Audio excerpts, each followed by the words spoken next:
Bonsoir à toutes et à tous. Je suis très content de vous retrouver virtuellement. On va essayer donc ce soir de faire un cours sur le regard positif qu'on doit avoir sur l'autre. C'est une très très grande obligation. Juste de rappeler que le cours est dédié les Ilun Nishmatam pour l'élévation de l'âme de Guy David Ben Benyamin, qui vient de nous quitter de la maladie là, et de Lucienne Myriam Bat Simcha Allegrin. Qu'Ajouchou, il élève dans les Shamot parmi les Sadikim d'Israël et qu'il apporte la consolation à toute leur famille. Alors il y a une Mishnah dans Pirkei Avot, au Perek Aleph, Mishnah Vav, c'est marqué là-bas comme ça. Yehoshua ben Perachia Omer, Yehoshua fils de Perachia, il a dit, Aseh lecha Rav, fais-toi un Rav, Kane lecha Chaver, acquiers-toi un ami, Ve'avedan et kol adam lekavzechut, et juge tout homme du bon côté. Donc nous on va essayer d'accentuer sur cette partie-là de la Mishnah. Quand on dit Ve'avedan et kol adam lekavzechut, juge tout homme du bon côté. D'accord? Alors comment ça fonctionne ce principe-là? C'est quoi les kavzechut? C'est-à-dire du bon côté. Sous-entendu qu'il y a un mauvais côté, il y a un bon côté. Oui, il y a une situation qui est ambiguë, tu peux l'interpréter en bien, tu peux l'interpréter en mal. Si c'est quelqu'un que 100%, c'est un grand sadique, donc même si tu vois quelque chose de tordu, tu diras, c'est sûr, j'ai mal jugé, c'est pour le bien. Si c'est quelqu'un qui est fondamentalement tordu, alors même quand tu vois quelque chose de bien, tu dis, bon, il doit jouer un rôle, c'est pas possible, il ne doit pas être lui-même. Mais quand c'est quand c'est une situation ambiguë, c'est quelqu'un que tu ne connais pas vraiment, ou alors, ou que tu es dans une situation un petit peu de stress ou quoi, et que tu serais tenté de voir du mauvais côté, là, ils viennent, les chachamim, ils te disent, juge du bon côté. Dan les kavzechut, du côté du mérite, de donner le positif sur la personne. Il dit maintenant, est-ce que ça veut dire qu'il faut se boucher les yeux, ouais, qu'il faut être nia et qu'il faut jamais voir le mal? Mais il y a des gens qui sont nocifs, il y a des gens qui sont dangereux, il y a des gens qui sont impossibles de fonctionner avec eux. Alors comment est-ce qu'on va faire? On est bien obligé de, on est bien obligé de voir, de se défendre et de se préserver. Alors comment est-ce qu'on peut faire une chose pareille? Alors là par contre j'ai juste un petit problème technique, c'est que j'ai oublié de mettre en silencieux. 2 minutes.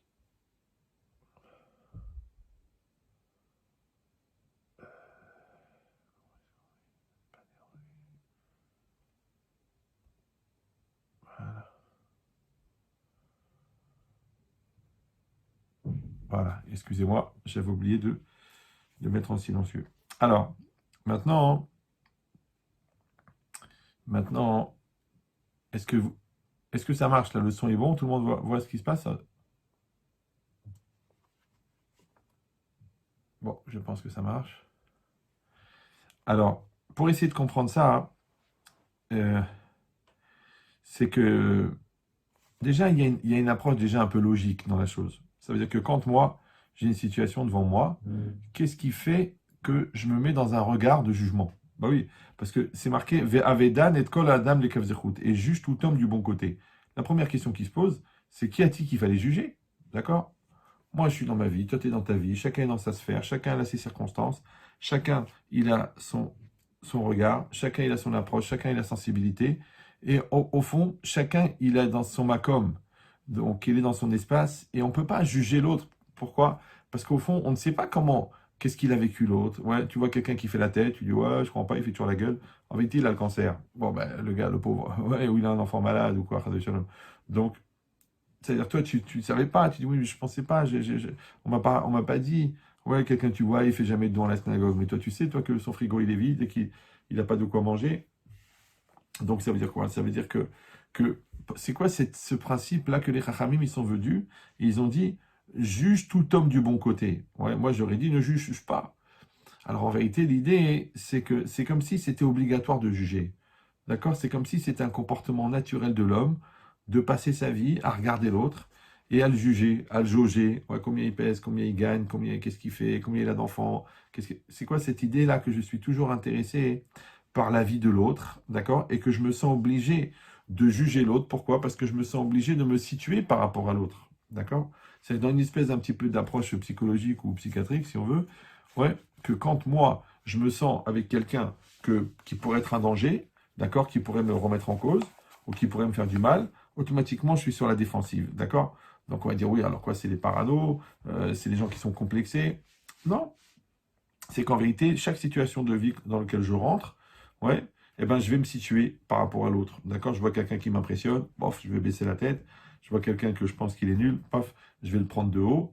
Donc, mais pourquoi ce sentiment-là nécessaire tout le temps, de se situer par rapport à l'autre? Parce que, en fin de compte, un homme, tant qu'il n'a pas atteint son autonomie existentielle, c'est-à-dire qu'il n'est référent qu'à Hachem et à lui-même, il va passer sa vie à être référent à l'autre. D'accord?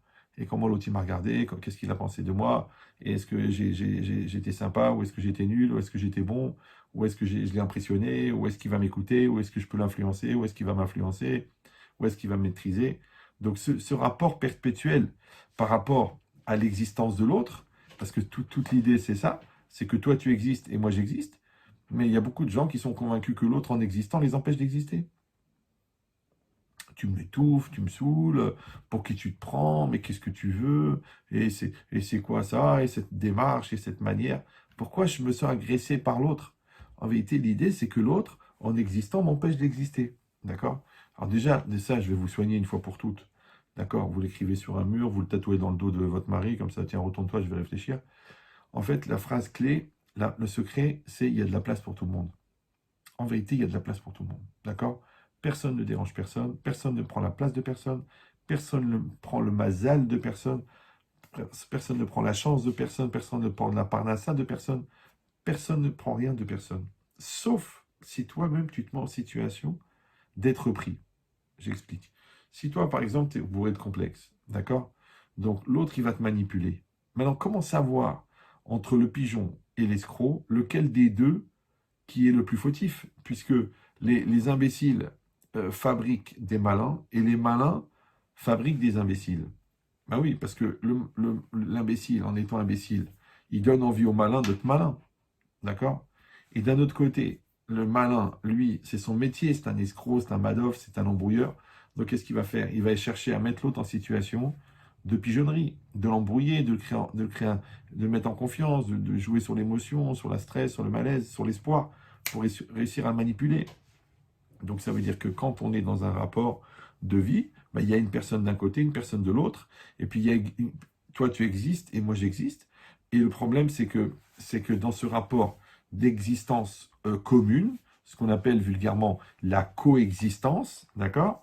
Alors le problème ça va être que est-ce qu'on va réussir à coexister, c'est-à-dire que mon existence ne va pas être un frein pour la tienne et la tienne ne va pas être un stress pour la mienne, c'est parce que justement, on a réussi à construire son intériorité, parce qu'on est en autonomie existentielle, parce qu'on a une sérénité intérieure, parce qu'on a une maîtrise de notre angoisse, ou de notre Yetzerara, ou notre bêtise, ou de notre Touma, qui fait qu'on peut avoir cette tranquillité, ce qu'ils appellent la zen attitude, d'accord? Ça veut dire que moi, je suis bien dans ma tête, je suis bien dans ma peau, et je ne me sens pas remis en cause par la personne qui est en face de moi. Pourquoi je ne me sens pas remis en cause? Parce que la mise en cause, je la fais déjà. Ouais. Les gens qui fuient la mise en cause, automatiquement, ils peuvent se sentir mis en cause. D'accord? Et ça leur fait du mal d'être mis en cause et qu'on les accuse que c'est à cause ou c'est à cause d'eux. Mais en vérité, si on réfléchit bien, ce qu'on appelle la maturité, eh ben, c'est d'accepter que je suis la cause de tout ce qui m'arrive. Je suis la cause, d'accord? Mais pas la cause dans la dimension anxiogène, c'est encore à cause de moi, c'est à cause de toi, c'est à cause de... Non, dans une dimension de mature, comme quand je conduis ma voiture, d'accord? C'est moi qui décide si je tourne à gauche, si je tourne à droite, si je freine, si je fais attention, si je fais pas attention. Ah, il y a un accident. Il y a une loi qui est connue, même dans le monde profane, c'est que vous êtes censé rester maître de votre véhicule. Ah, tu mets le gars, il a pilé devant moi, l'autre, il m'est rentré dedans sur la gauche, l'autre, il est en train de jouer avec son téléphone, il m'a pas vu arriver. Ok, il y a des dangers, il y a des fous, il y a des malades, mais toi, tu es censé rester maître de ton véhicule. Alors, c'est quoi ton véhicule? Ton véhicule, c'est ton corps. Et le maître, c'est toi. Donc dedans, là, il y a un cerveau, il y a une conscience, il y a une volonté, ouais, il y a un Yetzeratov, il y a une Neshama, et c'est ça qui va tenir le véhicule. Maintenant, si tu vois que ton véhicule t'échappe, d'accord, tu dis des choses que tu veux pas dire, tu fais des choses que tu veux pas faire, Tu penses des choses que tu ne veux pas penser, et tu vas te légitimer, justifier, en disant c'était plus fort que moi, vous ne le connaissez pas, vous ne savez pas avec qui je vis, il me saoule, il me fait du mal, il me détruit, elle est malade, c'est une hystérique, c'est une vicieuse, c'est une perverse, c'est comme tu veux, d'accord. Mais la question, elle est que on est condamné à coexister. Maintenant, je sais qu'il y a des gens qui vont fuir la coexistence, d'accord, qui vont s'enfermer, qui vont se truquer, ou qui vont se mettre dans la maladie, ou dans la souffrance, ou dans la peur. Maintenant, on ne parle pas maintenant évidemment des gens qui ont subi des agressions, des gens qui sont en situation de victime, parce qu'on les a mis dans cette situation. Mais même cette situation-là, combien de temps elle peut durer? Combien de temps on peut s'installer? Combien de temps on peut rester par terre si on nous a poussé? À un moment ou à un autre, on va se relever. Il dit l'idée, c'est ça, que c'est qu'il y a moi et il y a l'autre. D'accord? Et il y a encore l'autre et il y a encore l'autre. Et Akadosh Baruch Hu, il a fait un phénomène très bizarre. Il a fait ce qu'on appelle la différence. Ouais. Parce que l'Agmara a dit qu'Eshem, chez Partsufehem Shonot, Kardatem Shonot. De la même manière que les visages sont différents, les esprits sont différents. On l'a déjà dit 1 million de fois, mais ça vaut la peine, parce que ça prend du temps à faire pénétrer ce genre de principe. C'est de dire pourquoi Kadosh Baruch Hu, il a donné à chacun un visage différent. D'accord? Toi, tu as une tête, l'autre, il a une tête, moi, j'ai une tête, on a tous une tête différente. D'accord? Pratiquement, ça n'existe pas les deux jumeaux 100% pareils, parce qu'ils ont au moins les empreintes digitales différentes. Donc, c'est quoi l'idée qu'on est tous différents? Il dit, l'Agma a indiqué, Shem Shepartsoufé Em Shonot, de la manière que leurs visages sont différents, car Dartehem Shonot, ainsi leur esprit est différent. Ça veut dire qu'en vérité, le visage, c'est un système comment ça s'appelle, d'indication, comme une espèce de panneau d'affichage de la pensée de la personne. Ça veut dire qu'on t'a mis un visage différent pour que on a mis un visage différent à tout le monde pour que chacun comprenne que l'autre est différent. Alors le problème, c'est que on n'aime pas la différence. Pourquoi? Parce qu'étant donné qu'on s'aime et qu'on s'adore, et qu'on aime notre vie, et qu'on aime notre espace, et qu'on aime notre propriété, alors on a l'impression que l'autre, qui est un autre, puisque souvent l'autre c'est un autre, d'accord? Alors c'est une blague, mais l'idée c'est ça. Ouais, une fois il y a un jeune khatan, un jeune marié, il est venu voir son rave, il a dit ah, je voulais vous dire que je me suis bien préparé au mariage, et bah, au Hachem, j'ai vu que j'ai la sensibilité parce que ma femme, elle n'était pas bien, et ça m'a fait mal, et je me suis occupé d'elle, et je lui ai fait du bien et tout. Alors le rave, il a dit ah ben, je suis très très content de savoir que tu sais compter jusqu'à 2.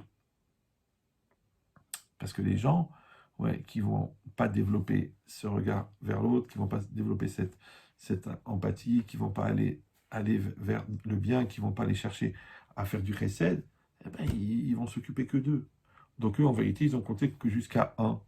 D'ailleurs, à chaque fois que tu leur demandes un service, ils disent 1, 1, 1, 1. C'est à moi que tu parles. 1, 1, 1. Ils parlent que de 1. Alors qu'en vérité, il faut dire 2, 3, 4, 5, 6. Donc Hachem, il a créé ce milieu-là où nous sommes des milliards et que nous sommes tous différents. Et durant notre vie, nous allons rencontrer des gens qui sont différents. Le problème, c'est est-ce que cette différence, elle va être anxiogène ou est-ce que cette différence, elle va être, productive de bien? Est-ce qu'elle va nous faire grandir? Est-ce qu'elle va nous faire évoluer? Alors il dit, quand c'est marqué, avec Dan et Kol Adam les Kavzechut, juge du bon côté, ça veut dire qu'au fond, l'homme, il est déjà en situation de jugement. Ouais. L'autre, il est déjà en situation de se positionner, d'accord, par rapport à l'autre, dans la rivalité, dans la guerre. Lui, c'est un patron, lui, c'est une personne bien, l'autre, c'est un méchant, l'autre, c'est un tordu, l'autre, c'est un nul, l'autre, je le maîtrise, l'autre, c'est un mesquine.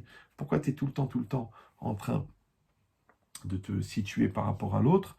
Parce qu'en vérité, tu n'as pas atteint l'autoréférencement. Ça veut dire que normalement, tu devrais être référent à toi-même, d'accord? Tu devrais être référent à ton intériorité, tu devrais être référent à tes principes, à ta pensée, à ta Torah, à ta crainte de Dieu, à ta conscience de Dieu. Quand tu es référent à Dieu, bah il faut que tu te décides, tu t'accroches, tu t'adaptes. Ouais, parce que tu crois en Dieu. Bah, Dieu s'est mis dans notre situation. Tu crois en toi, bah, tu sais que tu vas assumer. Tu crois en ton intelligence, donc tu vas t'adapter. Tu crois en tes capacités, et bah, tu vas trouver des solutions. Donc ça veut dire quoi? Ça veut dire qu'on est perpétuellement, en fait, en situation de se situer par rapport à l'autre si on n'a pas construit son intériorité. Donc, de toute façon, ça veut dire que tu vas juger l'autre. Ouais. Donc, de toute façon, tu juges l'autre. Alors, la Torah elle est venue, elle a dit, tu juges, alors juge du bon côté. Ouais. Soit Dan, les kavzochut. D'accord? Soit juge du bon côté. Alors, l'Agmara, dans Shabbat, Daf Kuv Kav Gimel, Amoudbet, ouais. En fait, elle donne plusieurs exemples de situations de l'écave de route. D'accord? Et elle commence par une phrase très spéciale. Elle dit Tano Rabanan, le sage m'a enseigné, Adan Chavero l'écave route, Danin Oto les routes. Ouais, celui qui juge son ami du bon côté, alors on le juge du bon côté. Et là, on ne voit pas tellement le rapport. D'accord? C'est une espèce de mida keneged mida. C'est-à-dire, comme Hachem, comme toi, tu te conduis avec Hachem, Hachem, il se conduit avec toi. Comme un espèce d'effet miroir. D'accord? Comme les goïms, ils disent, tu souris à la vie te sourit. Donc, il y a une espèce d'effet miroir. Donc, si toi, tu juges ton ami du bon côté, alors, on va te juger du bon côté. Et la Gemara, elle amène 3 exemples, plus édifiants les uns que les autres, pour cette notion-là. Alors, elle raconte comme ça. C'est un homme qui venait du Galil, c'est-à-dire du nord d'Israël, tout en haut. Veniskar etzel balabait echad bedarom. Et ici, il a vendu sa force de travail, il a travaillé chez un propriétaire dans le sud. Shalosh shanim pendant 3 ans. Et j'ai oublié de mettre le secteur, excusez-moi.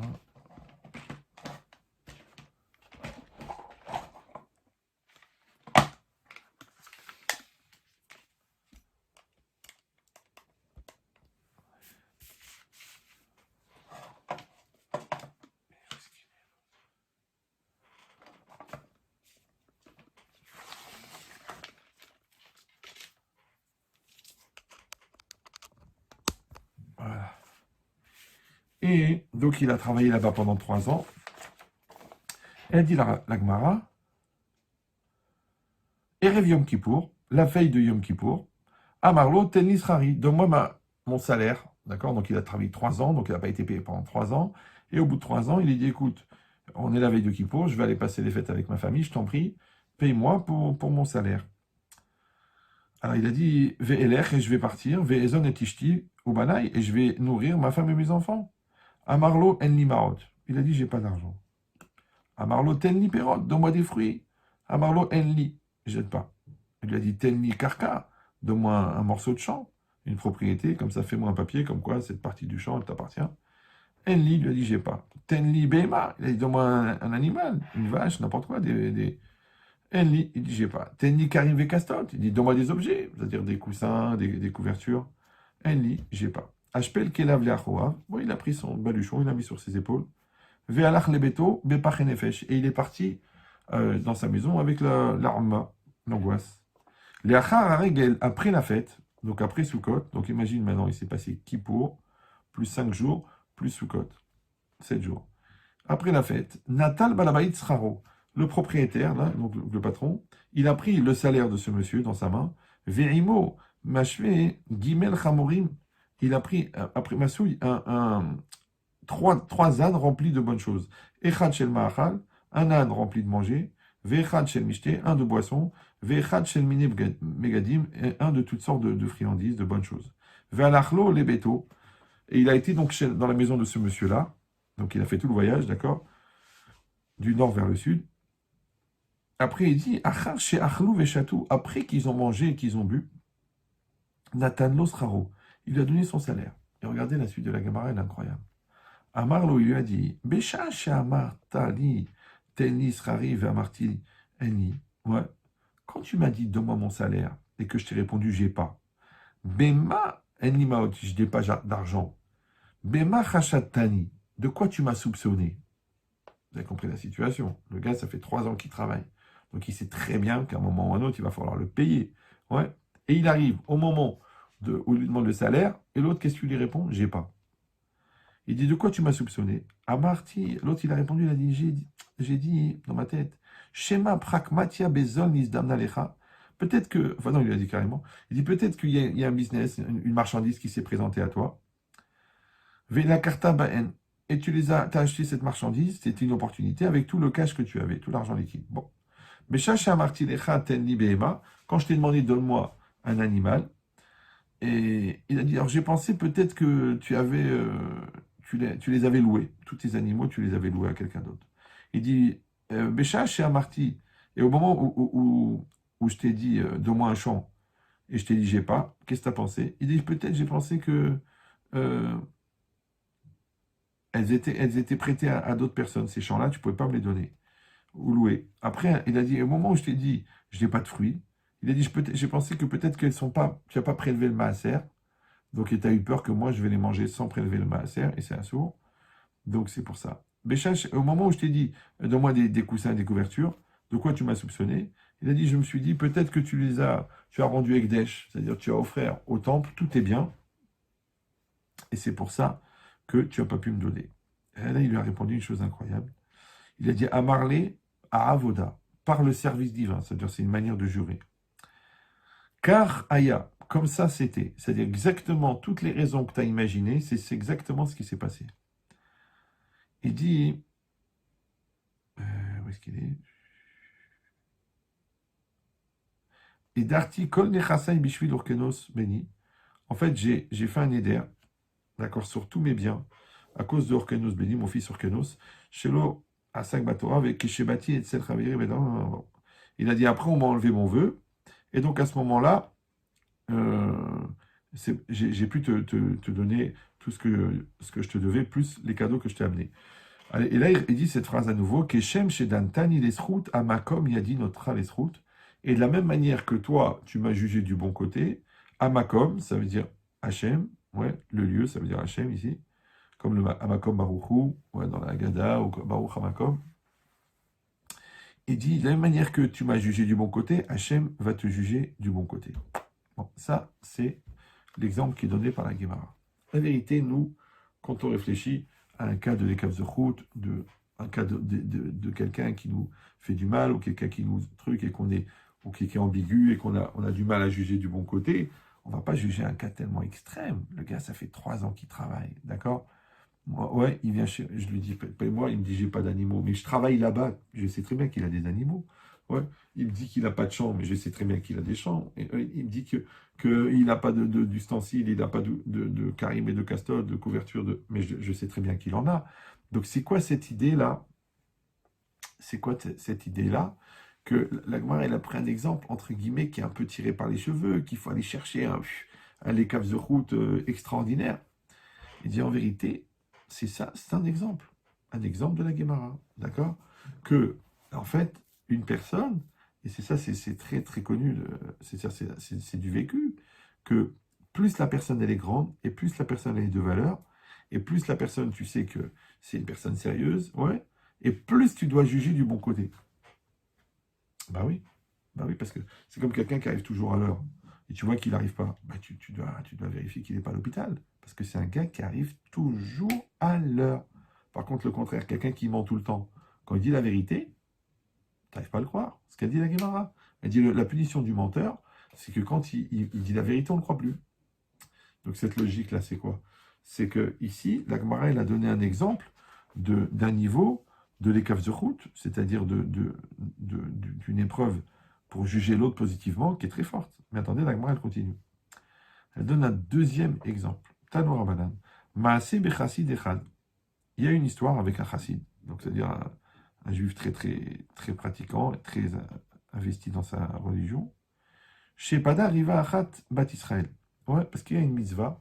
Quand une personne a été prise par des bandits, c'est une mitzvah de payer la rançon. D'accord? Elle a été kidnappée, c'est une mitzvah de payer la rançon pour la sauver. Et donc, ce chassid-là, il avait ramassé l'argent et il était avec ses élèves et il a payé la rançon et il a récupéré la jeune fille. Et après, et quand il était en chemin pour la ramener chez elle, chez ses parents, ouais, ils se sont arrêtés dans une auberge. Parce qu'il y avait 3 jours de route, donc il y a une nuit, ils ont dormi dans une auberge. Et quand ils étaient dans l'auberge, Ishkiva Tachat Gelotav, il a fait dormir à ses pieds. D'accord? Entendu, il s'est mis à côté, il l'a mis à côté de lui. Les Machar, le lendemain, Yarad vetaval veshana. L'agma a dit, il est descendu, donc c'était disons au premier étage, il y avait les chambres là-bas. Il est descendu, il s'est trempé au mikvé, veshana les talmidav, et après il a enseigné à ses élèves. Ouais. Alors, il faut savoir juste un petit détail, c'est qu'il y avait le décret d'Ezra, que si un homme il avait une relation intime, alors il n'avait pas le droit d'étudier la Torah ou d'enseigner la Torah tant qu'il n'avait pas été au mikvé.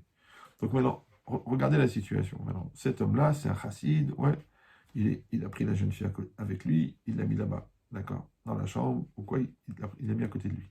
Le lendemain matin, les élèves, ils le voient se lever, ils voient qu'il va au mikvé, et après, ils le renseignent. Donc, ils se disent, bon, bah, il a dû se passer quelque chose pendant la nuit. Et là, le Rav, il leur dit comme ça. Vers Marlaen, Besha'a chez Ishkafti atachat margelotai. Bema chashatuni. Quand vous avez vu que je l'ai fait dormir à mes pieds, qu'est-ce que vous avez pensé? Alors nous, on aurait pensé, Chazvé Shalom, le Rav, ben, il a eu une crise, il a craqué. Amarno, ils ont dit non. Amarno, nous avons dit, Shema yesh banu, talmid sheno badouk. Peut-être que parmi nous, parmi les élèves, il y a un élève que le Rav, il n'a pas bien vérifié son sérieux. Ouais. Et il a eu peur, le Rav, de laisser cette jeune fille dormir avec les élèves. Il a dit, mais au moment où vous avez vu que je suis descendu de la chambre et que je me suis trempé au mikvé, de quoi vous m'avez soupçonné? Amar nous a dit, Shema, mipne toreach haderer.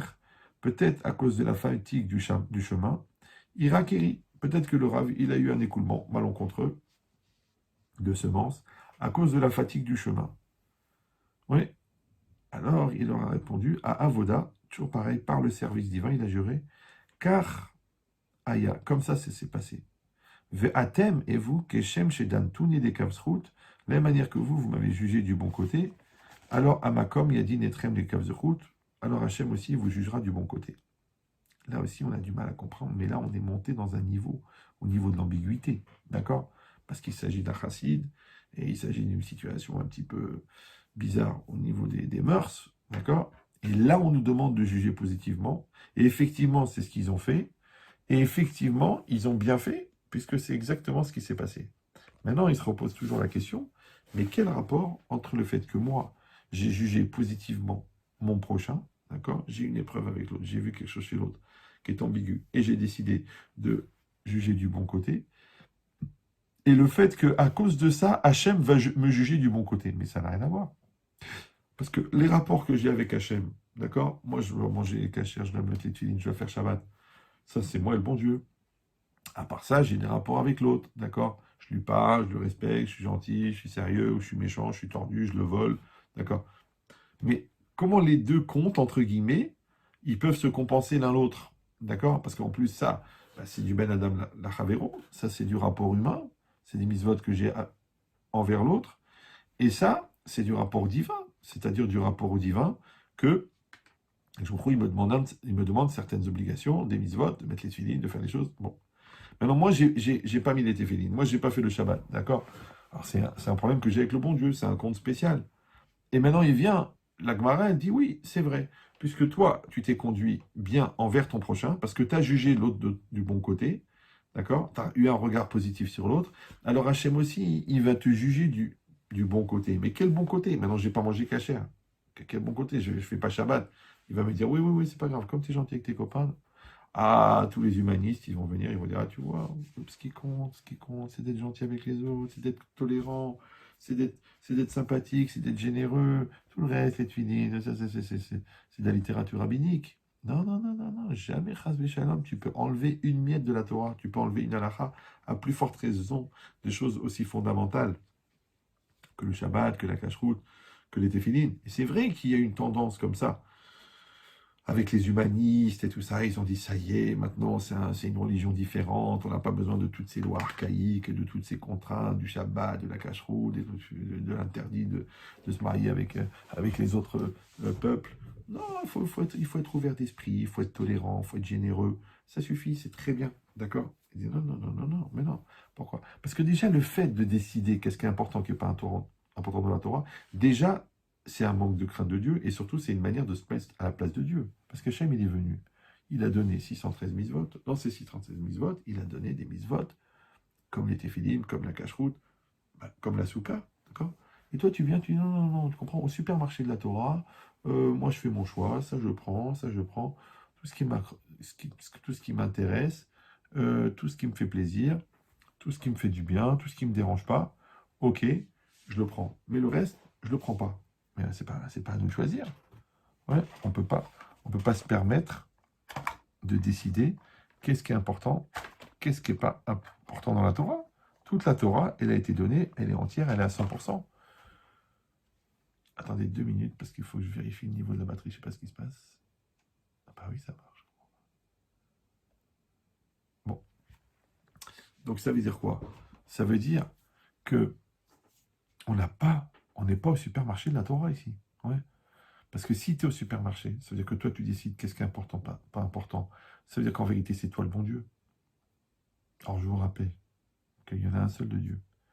Et même si chacun se prend pour le bon Dieu, parce que des gens donc, ils ont un petit peu de cerveau, un petit peu de diplôme, ou même des fois même un petit peu de Torah, ils se prennent pour le bon Dieu. D'accord? Il dit oui, ça c'est important, ça c'est pas important, là laisse tomber, là c'est te casse pas la tête, ça c'est des inventions. Ouais. Malheureusement, c'est souvent 90% des gens qui n'ont pas vraiment étudié, qui n'ont pas vu dans les textes, qui n'ont pas approfondi. Bon, combien de fois des gens ils viennent me voir et me disent oui, mais alors, mais pourquoi c'est comme ça? Pourquoi le bon Dieu il a fait ça? Alors avant, je prenais le temps, je réexpliquais ça. Alors je leur pose la question, je dis mais combien d'années d'Yeshiva vous avez fait?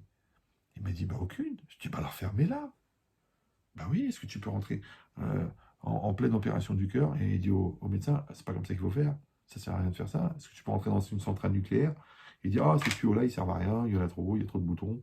Mais non, tu connais rien. Bah, comme tu connais rien, tu te la fermes. Tu dis, ah, mais pourquoi je me la ferme? Oui, j'ai le droit de parler. Bien sûr, tu as le droit de parler, mais tu parles en connaissance de cause. C'est-à-dire que tu vas, tu étudies bien, tu apprends bien, ouais, 1 an, 2 ans ou là 10 ans. Après, tu viens, tu dis, j'ai des questions. Il n'y a pas de problème.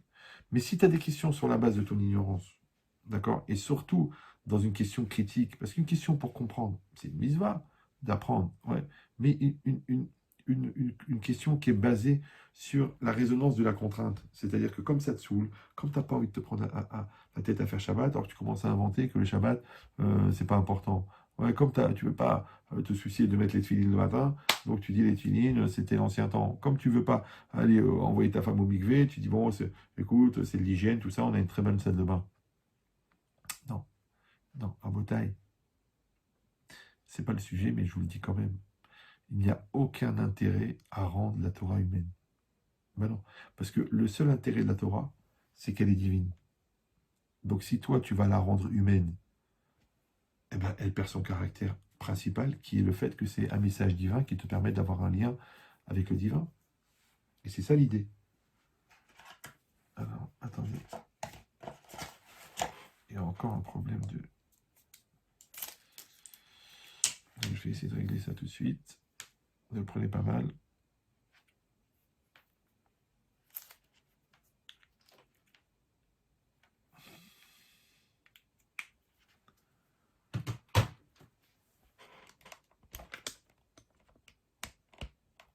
Mais c'est bien, en général, quand le Satan s'en mêle, c'est que c'est bon signe. Une seconde. Bon, ça a l'air de marcher. Alors, si c'est comme ça, maintenant on comprend, au contraire, on ne comprend pas comment c'est possible que la Gemara, elle dit, de la manière que toi, tu m'as jugé du bon côté, alors Hachem va te juger du bon côté. D'accord? Quel rapport entre le jugement que j'ai envers mon prochain et le jugement que Hachem a envers moi? Mais la Gemara, elle amène un troisième exemple, qui est tout autant violent. Elle dit comme ça. Tel ou Ramanan. Nos sages vont enseigner. Pas machat, un jour, ouais. Utsrar davar echad les talmidei chachamim. Un jour, les sages, d'accord, d'Israël, ils ont eu besoin d'un renseignement auprès d'une matronita, ouais, une matrone, une femme, achad, chez Kol Gdolé Romi Metsuyin Esla, que tous les grands de Rome allaient chez elle. Donc vous avez bien compris qu'ils n'allaient pas pour jouer au Monopoly. Donc c'était une femme qui fait, d'après les autres, le plus vieux métier du monde, et tous les grands de Rome, ils étaient là-bas. Maintenant, c'est compliqué, d'accord? Parce qu'il y avait... En fait, c'était un problème politique, donc il fallait... On savait que peut-être il y avait un décret contre les Bnei Israël qui était fomenté par les Romains.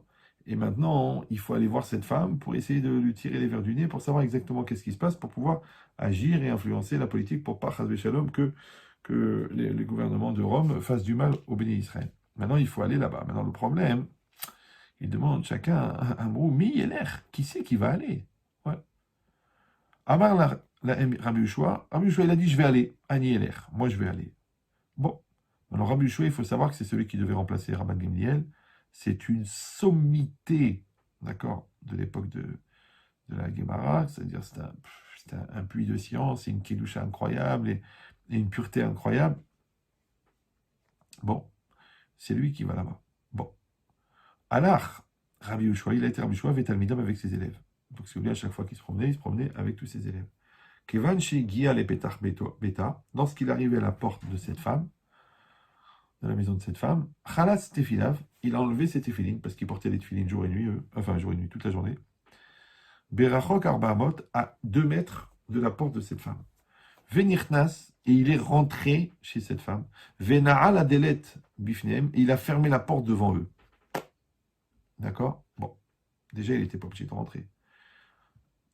Il aurait pu parler, poser la question, il tape à la porte, elle sort, il lui pose la question, voilà, qu'est-ce qui se passe et tout ça, et le renseignement. Après, il s'en va. Non, qu'est-ce qu'il fait? Il enlève ses téfilines. Après, qu'est-ce qu'il fait? Il rentre. Après, qu'est-ce qu'il fait? Il ferme la porte derrière lui. Donc maintenant, il se retrouve enfermé avec cette femme. Et en plus, une femme d'une réputation très très bizarre et d'un métier très très léger. Achan Sheyatsa, après qu'il est sorti, Yarad, il est descendu au mikvé, Vetaval, il s'est trempé dans le bain rituel, Veshana les Talmidav, et après il a enseigné à ses élèves. Je sais, vous aussi, vous avez envie de juger pas du bon côté. Amar la haine, il leur a dit comme ça. Besha'a chez Khalatzti Tefilin, au moment où j'ai enlevé les Tefilin, Bema Khachatuni, de quoi vous m'avez soupçonné? Déjà, c'est incroyable qu'il avait un rapport comme ça, qui était tellement direct avec les élèves, parce qu'on aurait pu dire, écoute, il y a une certaine pudeur, bon, j'ai vu un truc ambigu, qu'est-ce que je te dis, le Rav, je parle pas, Chazé Shalom, le Halenu, et le Rav lui-même, il n'a pas besoin d'en parler, il fait ce qu'il a à faire, et puis c'est tout. Et non, le Rav, il parle, il pose la question, il dit, dites-moi, quand vous avez vu que j'ai fait ça, c'est-à-dire, il n'a pas peur de se remettre en cause, il n'a pas peur d'être remis en cause. Des fois, quelqu'un avec le titre rabbinique, il peut avoir un orgueil, il peut s'enfermer dans une histoire, il peut se faire une carapace, mais quoi? Mais comment vous osez? Mais comment vous me jugez? Comment vous me parlez? Mais vous savez qui je suis? Vous savez qui vous êtes? Non, Rabbi Yoshua, direct. Il leur demande, il leur dit, dites-moi, quand vous avez vu que j'ai enlevé les tefilines, qu'est-ce que vous avez pensé? À Marnou, ils nous ont dit les élèves, ben, nous nous sommes dit, Kassavo Rabbi Loïk Nesouda, Loïk Ansouda, d'ivré, Gdusha Bimakom Touma. Ouais. Ben, des choses de sainteté comme les téphilines, ils ne doivent pas rentrer dans un endroit impur comme la maison de cette femme. Ok. Après, Bécha chez Naalti, au moment où j'ai fermé la porte, parce que je n'étais pas obligé de fermer la porte, de quoi vous m'avez soupçonné? À Marno, on a dit Shema Davar Malchut Yesh Beno et Bena. Peut-être qu'à l'intérieur là-bas, il y a un truc de royauté. Peut-être qu'il y a l'empereur là-bas qui est là-bas. Ouais, il ne faut pas que ça se sache, ou le Premier ministre, donc il ne faut pas que ça se sache. Donc, pour éviter un scandale, donc je suis obligé de refermer la porte, et c'est ce qui s'est passé. Après, il a dit, au moment où vous avez vu que je suis sorti et que je me suis trempé au mikvé, d'accord? Et que normalement on se trempe au mikvé après qu'on a une relation. Donc, qu'est-ce que vous avez pensé? Ils ont répondu un truc incroyable. Shema Nidza Sinora Mipia Albegadav Shel Rabbi. Peut-être qu'il y a un postillon qui a sauté de sa bouche, ouais, et qui a touché le Rav. Maintenant, il faut savoir que ce genre de métier-là, ce genre de femme, c'est un niveau de Touma énorme, d'accord? Un niveau d'impureté énorme. Et que en recevant ce postillon, automatiquement, le Rav, il serait devenu impur, d'accord? Et donc, c'est pour ça qu'en sortant, il était obligé d'aller se tremper au mikvé pour pouvoir enseigner la Torah. Et il a répondu toujours la même chose, à Avoda, par le service divin, il a juré, car Aya, c'est comme ça que ça s'est passé, ve atem keshem shedan tuni les echut, de la même manière que vous m'avez jugé du bon côté, alors, Amakom Yadin et Tremnesrout, Hachem aussi, il va vous juger du bon côté. Bon. Maintenant, nous, on a eu ces 3 exemples qui sont cités par la Gemara. Déjà, premièrement, on voit que la Guémara, elle a été chercher des exemples très très durs, très violents. Ouais. Nous, on dit, bon, moi, le gars, il me prend ma place ouais, alors que j'allais me garer. Alors, moi, je dis, je vais juger du bon côté. Quelqu'un, il oublie de me dire bonjour. Dans une bar mitzvah, je vais juger du bon côté. Mais là, on parle de quelqu'un qui t'a pas payé au bout de 3 ans. On parle d'un chassid qui fait dormir une fille à côté de lui. On parle un grand sadique qui s'enferme avec une prostituée. Oh, pourquoi chercher des exemples tellement puissants? Pourquoi des exemples tellement forts? Alors, il faut savoir une chose, c'est que cette logique-là de référent dont on a parlé, ouais, parce qu'on avait demandé, mais quel rapport aussi avec donc ça veut dire que plus une personne elle est grande, et plus on doit juger du bon côté. Plus une personne elle est référente, plus elle est référencée, plus on est obligé d'aller chercher un très très haut niveau de regard positif. Premièrement. Deuxièmement, c'est qu'on a dit, mais quel rapport entre le fait que moi je me conduis positivement avec l'autre et Hachem va se conduire positivement avec moi? Alors il y a une logique, c'est la logique de la référence. En vérité, on est référencé à quoi? C'est une grosse question, d'accord? Là-bas, c'est marqué dans la Mishnah, dans Rosh Hashanah d'Af Tetzaïn, de Tetvav, que quand Akshbochou il va juger les hommes, on apprend du pasouk, Ayotzer Yachad Libam, il a créé ensemble leur cœur, Amevin El Kol Ma'aseem, et il va juger toutes leurs actions. Alors ça veut dire quoi? Ça veut dire que l'homme il va être jugé. Maintenant, il va être jugé par rapport à qui? Par exemple, tu vois un objet, tu veux le mesurer. Ben, il y a un référent qui s'appelle le mètre. Donc le mètre, il fait 100 cm. Il fait 100 cm, il est déposé là-bas au pavillon des mesures. Tu prends le centimètre, tu mesures 1,63 m, 1,22 m, 1,44 m. Mais on a un référent pour savoir que la taille des choses. Mais c'est quoi le référent de l'homme? D'accord? C'est-à-dire que toi, on va te mesurer par rapport à quoi? Par rapport à qui? Par rapport à Moshe Rabbeinu? Bah, t'es foutu, t'es un animal. On va te juger par rapport à Adolf Hitler. Bah, on est tous des tzadikim. Donc, c'est quoi le référent de l'homme? Alors ici, c'est marqué.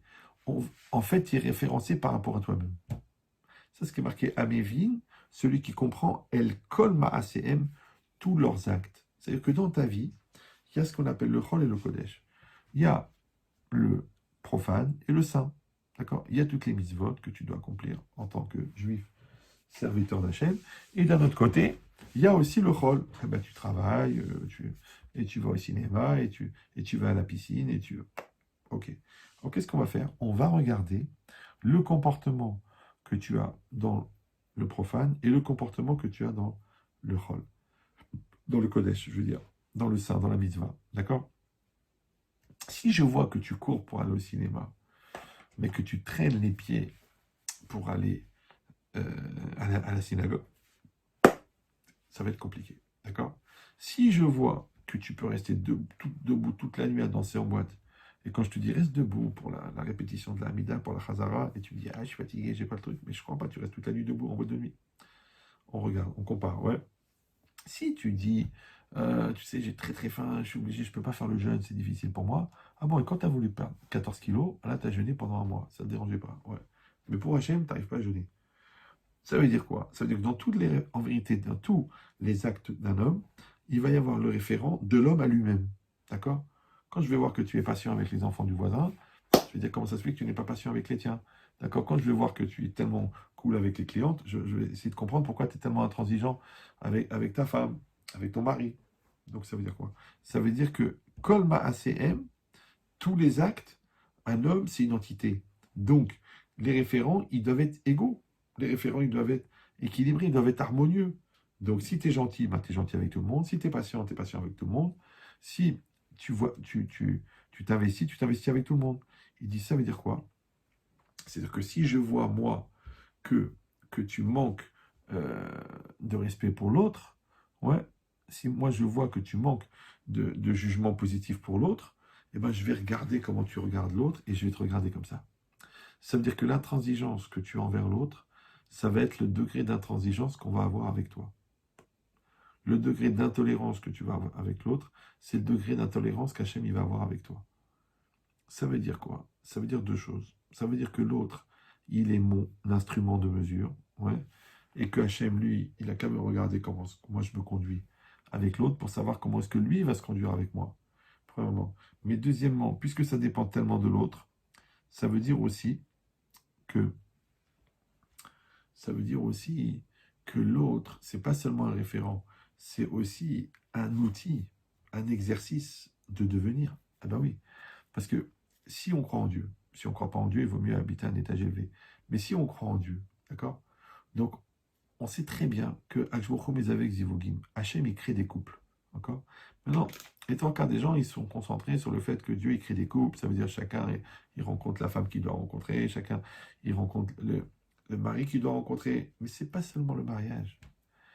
Zivugim, c'est tous les couples qui sont nécessaires dans la vie. Ça veut dire que pourquoi ce patron, il a cet employé? C'est un couple. Pourquoi ce rave, il a ces élèves-là? C'est un couple. Pourquoi toi, tu as des ennemis comme ça? Pourquoi toi, tu as un beau-frère comme ça? Pourquoi toi, tu as une belle-mère comme ça? Pourquoi cette fille, elle rentre dans ta famille? Pourquoi ce garçon, il rentre dans ta famille? Il n'y a pas d'erreur. Même pourquoi tu rencontres celui-là dans l'autobus? Des fois, ta fille, elle change. T'es assis dans l'autobus, et paf, un gars, il s'assoit à côté de toi, tu le connais ni Neb ni d'Adam, il commence à te parler, oui, vous savez, la vie, c'est comme ça, j'ai vu ça, j'ai vécu ça. Et toi, tu vois, purée, le mec, il a un cancer, il est malheureux, je le connais même pas. Et il me dit, vous savez, ce qui compte, c'est d'être proche de sa famille et tout. Et toi, tu rentres à la maison, t'embrasses tes enfants, tu calmes ta nervosité. En fin de compte, ce gars-là, que tu connais ni Neb ni d'Adam, il t'a fait gagner 10 ans. Les choses qu'on te répète depuis 14 ans, tu les écoutes pas. Ta femme, elle te parle, ton mari te parle, ton psy te parle, ton rave, il te parle, tu écoutes rien. Et le gars, dans l'avion, là, dans le bus, 5 minutes, il t'a retourné la tête. Pourquoi? Parce que tu as eu l'intelligence de comprendre que cette rencontre n'était pas du hasard et qu'elle était nécessaire. Et tu as su en faire ce qu'il fallait en faire. Ça veut dire que tu as grandi avec. Mais ça c'est encore une rencontre qui t'envoie un message. Ouais, une rencontre qui t'envoie un référent. Mais il y a des rencontres qui sont plus difficiles. Et c'est quoi les rencontres les plus difficiles? C'est les rencontres qui te remettent en cause. Ah oui, la remise en cause. J'ai expliqué ça plusieurs fois, que je pense que la chose la plus importante dans la vie, c'est la capacité à se remettre en cause. Je vais dire, non, non, non, monsieur le rabbin, c'est pas ça qui compte, ce qui compte, c'est les mitzvot. Mais pour faire une mitzvah, il faut remettre en cause un Yetzerara qui t'empêche de la faire. Donc c'est de la remise en cause. Pour ne pas faire une avéra, ouais, pour ne pas faire une faute, il faut remettre en cause une tentation, une impulsion à l'intérieur de toi qui te pousse à la faire. Donc, il faut muscler la remise en cause. Maintenant, si toi, tu n'es pas capable de te remettre en cause automatiquement, tu ne peux pas assumer. De la même manière, la vie, elle change. Les enfants, ils grandissent. Les parents, ils vieillissent. Les enfants, ils évoluent. Donc, tu es condamné à tout le temps t'adapter. Comment tu vas t'adapter si tu es posé, si tu es psychorigide, si tu ne veux pas grandir? Donc, pour éviter le mal, tu es obligé de te remettre en cause. Et pour devenir meilleur, tu es obligé de te remettre en cause. Tu te remets en cause dans le business.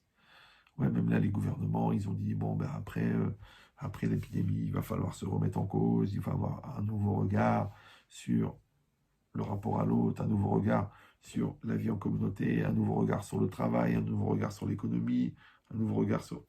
Qu'est-ce qui se passe maintenant? Qu'est-ce qui se passe? Que tout le monde est obligé de se remettre en cause. Alors, il y a un raisonnement dans la pensée benchetrital. Je ne sais pas si vous l'avez déjà entendu, pas déjà entendu, mais c'est quelque chose qui est tellement nécessaire. Je vais me permettre de le refaire. Et j'espère que vous aurez la patience de le réécouter si vous l'avez déjà écouté, ou de l'écouter si vous ne l'avez jamais entendu. Le mot lui-même en français, parce que tout le monde parle français, remise en cause. Ça veut dire quoi la remise en cause? Alors venez, on décompose. On commence par la fin. Il y a la cause. La cause, c'est quoi la cause? La cause, c'est la loi de causalité. D'accord? Cela entraîne cela. Ça, c'est la cause. C'est la causalité. Maintenant, le principe de causalité, c'est un principe philosophique très connu. Oui, mais c'est aussi un principe de croyance.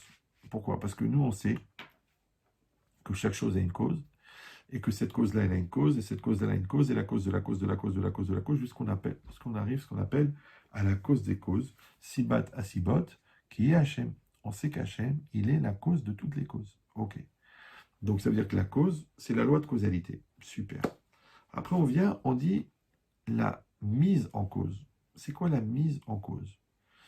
Encore une fois, si je suis croyant. Donc, si je suis croyant, ça veut dire que j'accepte que la réalité qui est en face de moi, elle est adaptée à moi. Il n'y a pas d'erreur. Ouais, je veux dire, oui, le hasard, l'arbitraire. Non, non, non, non, non. La chose qui est en face de moi, elle est adaptée à moi parce qu'il y a un Dieu sur Terre. Ok. Si tu n'es pas d'accord avec ça, de toute façon, il y a une logique qu'une masse de molécules, elle ne peut être que dans un endroit qui peut l'accueillir de manière harmonieuse en physique quantique. D'accord? Donc, de toute façon, tu es là où tu dois être. La réalité, elle est là où elle peut être. Mais donc, entre elle peut être ou elle doit être, c'est la même chose. Ok. Alors maintenant, qu'est-ce qui se passe? C'est que ça s'appelle la mise en cause. La mise en cause, ça veut dire que j'accepte que je suis la cause. Comme on dit tout à l'heure, tu dois rester maître de ton véhicule. Donc tu es la cause. D'accord? Donc tout ce qui m'arrive, j'ai une part. Ah, quelqu'un va dire, ouais, alors, donc c'est encore à cause de moi, c'est toujours à cause de moi, c'est un discours anxiogène qui m'angoisse, que c'est à cause de moi. Je dis, non, non, non, non, non. Non. Si tu es seul dans une situation, d'accord? Par exemple, tu fais pas attention, tu fais tomber le meuble. Bah, tu peux t'en prendre qu'à toi. C'est normal. Tu vas engueuler qui? Ok. Si on est deux, tu vas dire, ah, c'est quoi l'intérêt d'être deux? C'est qu'on peut accuser l'autre. D'accord. Mais si on est deux, ça veut dire que le bon Dieu, il a pensé qu'il fallait qu'on soit deux dans la situation. Si on est deux, les deux sont concernés par la situation. D'accord. C'est ça le mal vécu d'ailleurs de la situation, c'est qu'on est concerné. Ok. Maintenant, quand on est deux, ça veut dire qu'on est responsable, ouais, on est la cause à 100% de au moins 50% de la situation. Bah oui, parce que puisqu'on a dit que Dieu, c'est lui qui a créé la situation, et que moi, je suis adapté à la situation, parce que Dieu ne va pas me mettre dans une situation avec laquelle je n'ai rien à voir.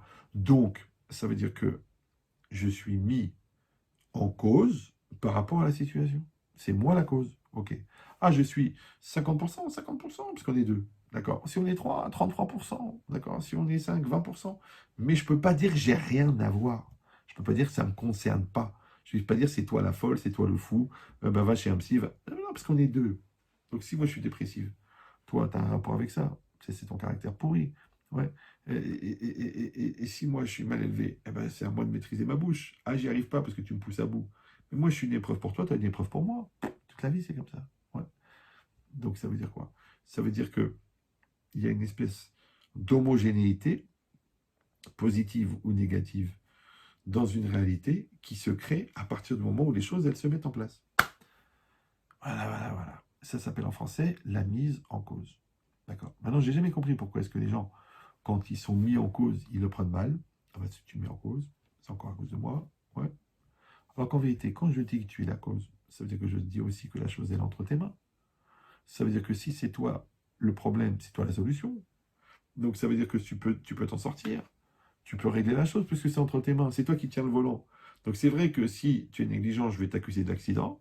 Mais d'un autre côté, comme c'est toi qui tiens le volant, si tu veux, tu évites l'accident. Alors pourquoi la mise en cause, elle est toujours abordée avec une lecture péjorative, alors qu'en vérité, c'est moi qui décide si ça va être la cause du bien ou la cause du mal.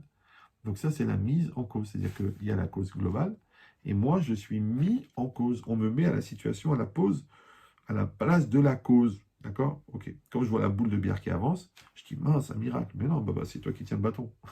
Donc tu as tapé. L'angle que tu as choisi, le professionnalisme que tu as mis à taper dans la boule, elle a fait que en 3 bandes, hop, tu as marqué le point. Ou non. D'accord?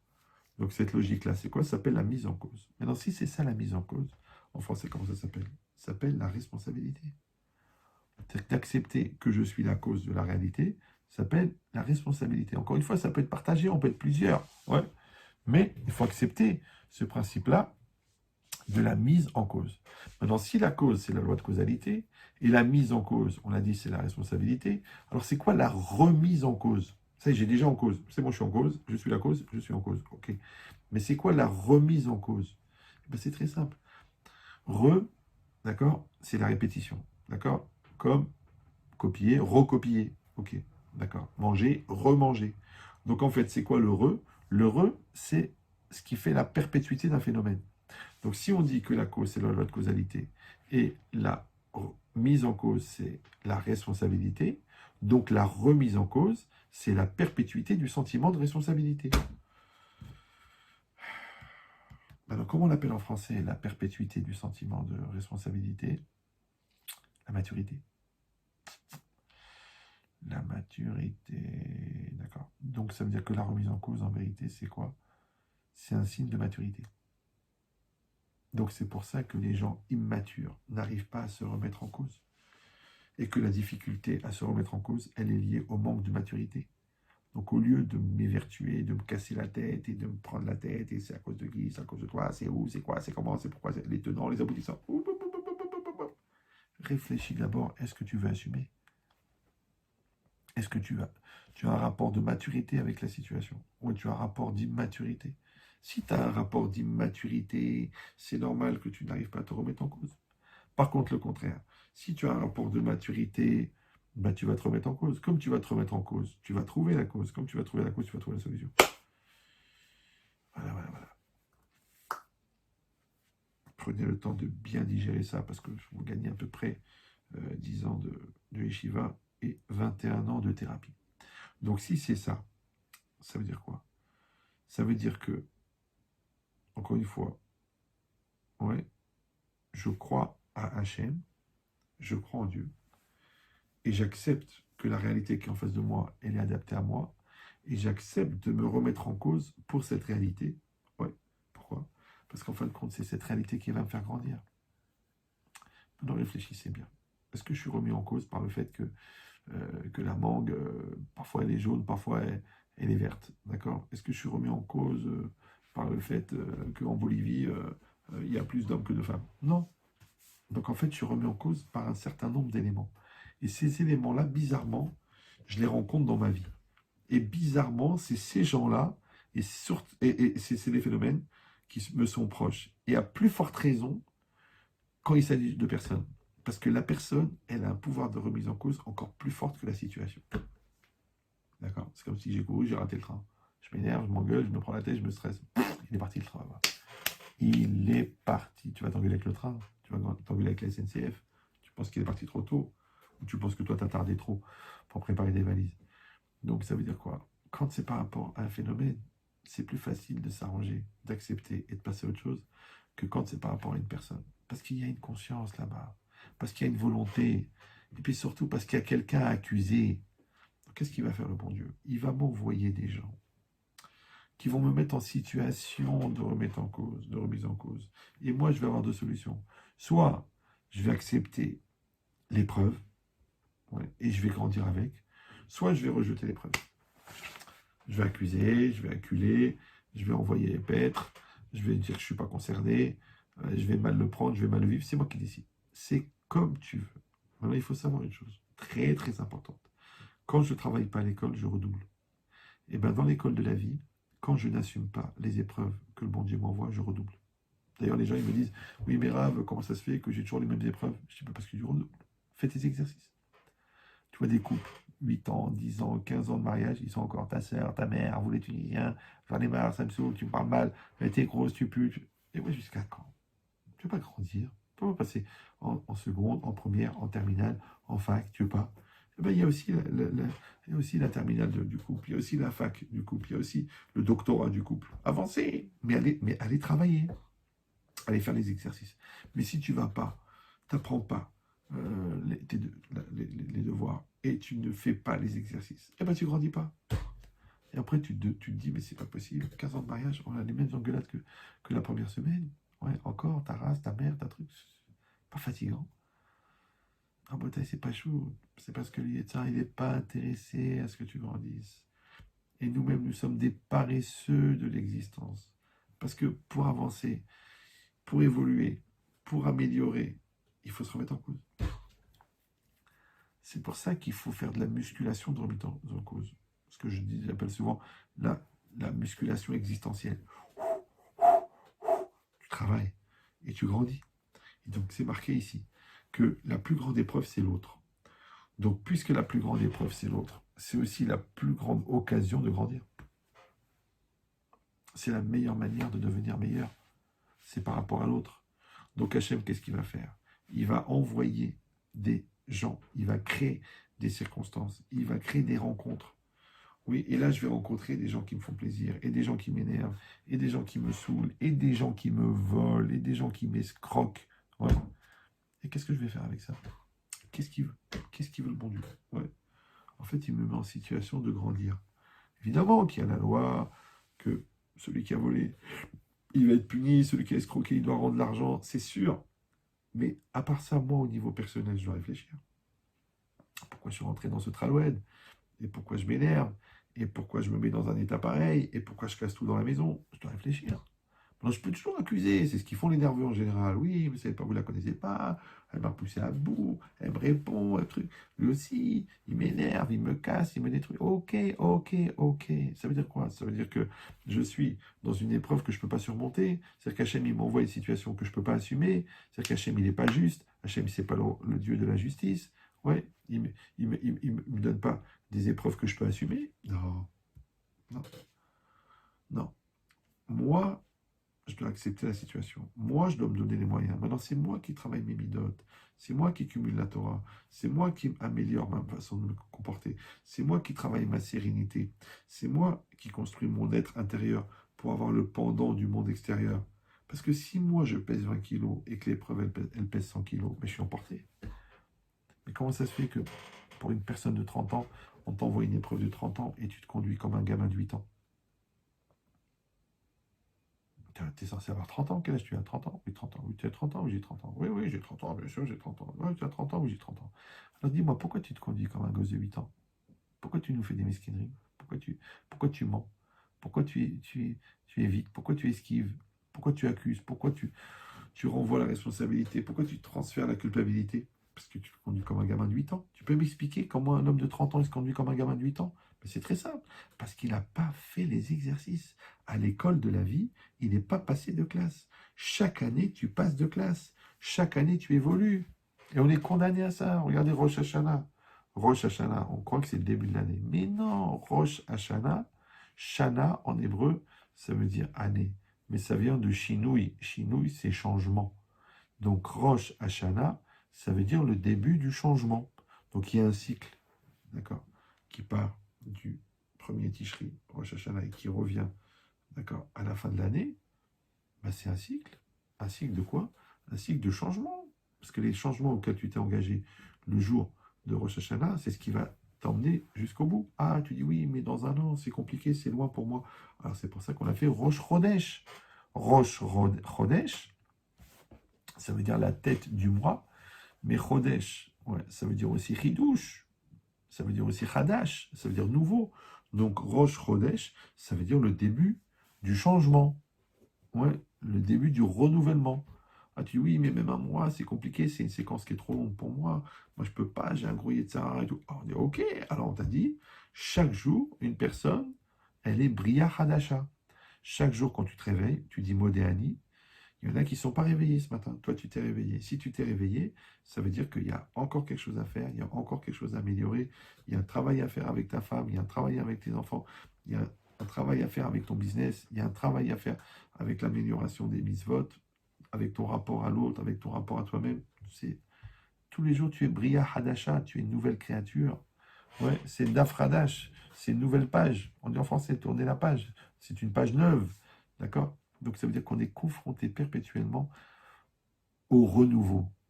Mais non, on a deux solutions. Soit on va aller dans le sens du renouveau et on va s'améliorer, soit on va être dans la psychorigidité. Ouais, soit on va être dans la nostalgie. Ouais, il y a Hasra, à l'époque c'était comme ça, puis moi je suis comme je suis, je ne changerai pas, c'est mon caractère, c'est ma mère qui m'a fait comme ça, je ne peux pas évoluer, je ne peux pas truquer, il faut me laisser tranquille, allez, laissez-moi tranquille avec ce moussard, avec cette thérapie, avec... Comment tu peux faire? Tu ne peux pas fonctionner dans une réalité présente avec des principes que tu as acquis au passé. Tu es obligé d'évoluer. Quand tu avais ton petit magasin, tu gérais. Ah, maintenant que tu as 39 magasins, tu ne peux pas gérer de la même manière. Ah, tu es d'accord, ça, ah, mais c'est normal, j'ai le commissaire au compte, et il y a une stratégie commerciale, et il y a un prévisionnel. Alors, je ne comprends pas, quand tu as des épreuves de 8 ans et tu as des épreuves de 30 ans, tu ne peux pas avoir le raisonnement et la maturité de 8 ans pour assumer les épreuves de 30 ans. Donc, tu es obligé d'évoluer. Eh bien, le meilleur outil de l'évolution, c'est l'autre. Pourquoi? Parce que c'est le plus haut niveau de remise en cause. C'est pour ça qu'il y a une Gemara incroyable dans Yoma, Davkav Gimel, qui dit comme ça. Kol ama'avir al midotav, ma'avirin lo al kol peshav. Tout celui qui est ma'avir al midotav. Midotav, ici, ça veut dire les mesures, mais en tant que droit. C'est mes droits. D'accord? Les choses qui me reviennent de droit. Quelqu'un, il passe dessus. Tu m'as marché sur le pied, tu m'as pas fait ça, tu m'as pas fait ça. C'est quoi? C'est pas grave. Ma'avirin lo al kol peshav, on va lui effacer toutes ses fautes. Mais quel rapport? Encore une fois, on voit qu'on a mis en parallèle le rapport que j'ai avec Dieu, le pécharav, les fautes, et le rapport que j'ai avec l'autre. D'accord? L'autre, il ne me fait pas exactement ce que j'attends, et je dis, c'est pas grave. Il m'a ri un peu la voiture, il a tardé à me rendre service, il m'a pas dit bonjour. Un viral midotav. Je vais pas dire, ouais, il m'a manqué de respect, ça veut dire quoi, Chris? Détends-toi, détends-toi. Ouais. Et cette logique, c'est la Gemara dans Yoma, d'accord? Kolama avir al midotav, tout celui qui passe au-delà de ses droits, ouais, et qui prend sur lui de ne pas s'énerver, ma'avirin lo al kol pesha. Mais quel rapport? D'accord? Deuxièmement, il y a un autre texte aussi qui est bizarre. C'est marqué Amedagdek beotiot shel kriyat shema mekarer ageinam. D'accord? Mafigimlo et ageinam. Celui qui fait attention, vous savez qu'il y a une mitzvah de kriyat shema, il y a une mitzvah de lire le schéma tous les jours. Il y a 245 mots dans le schéma, on doit les lire, on doit bien les prononcer, bien faire attention. Shemar avec Araïn, Israël, Hachem, Elokeinu, Hachem, Echad, d'accord? Bechol, Levavecha. Celui qui fait attention de lire le schéma comme il faut, il ne se rappelle plus si le premier paragraphe ou le troisième paragraphe, il pense à autre chose, il parle avec son copain au milieu, non, il fait à toute vitesse, non. Celui qui fait attention de lire doucement le Kriyat Shema, on lui refroidit l'enfer. Tu vois quel rapport? Kriyat Shema, c'est une mitzvah parmi les mitzvot, c'est de prendre le joug divin sur soi. Et maintenant, que quand moi je vais faire attention de faire le Kriyat Shema doucement, doucement, en m'appliquant à lire chaque lettre comme il faut, alors ça va me refroidir l'enfer. Alors déjà, pour les gens qui n'ont pas visité, ou qui ne sont pas au courant, c'est quoi l'enfer? Parce qu'il y a des gens à l'enfer, il y a l'enfer, le Lucifer, le Gehinnom, ouais, l'enfer c'est quoi? En résumé du résumé, hein, parce que là je sais que ça fait 1h07 que vous me subissez, et qu'il y en a parmi vous qui sont fatigués, donc je vous donne le secret. En fait, le Gehinnom, c'est ce que les Chachamim appellent Olam HaChisaron, le monde du manque. Dans ce monde-ci, on se promène, ouais, il y a une réalité, il y a un rapport à la réalité. Alors, quand moi, j'ai un rapport à la réalité de dépendance, ça veut dire que je vais souffrir en enfer, puisque le Gehinnom, c'est le monde du manque. Prenez un exemple du fumeur. Le fumeur, il fume. Quand il ne peut pas fumer pendant 12 heures dans un avion, il devient fou. Si on lui dit, si vous allez fumer, vous allez attraper un cancer, et qu'il veut vraiment fumer, ça le rend cinglé. Mais en vérité, il est cinglé de quoi? Il n'est pas cinglé de la cigarette, il est cinglé du manque de la cigarette. Et le manque de la cigarette, il vient de la dépendance à la cigarette. Et qui c'est qui a créé la dépendance? C'est lui. C'est un peu comme la drogue. Quelqu'un, il a besoin de la drogue, d'accord? Donc quand il prend la drogue, parce qu'il a un manque, il a besoin, il lui faut sa marijuana, il lui faut sa cocaïne. Donc il a un manque énorme. Dès qu'il prend sa dose, il fait, il se sent bien, parce qu'il a comblé un manque.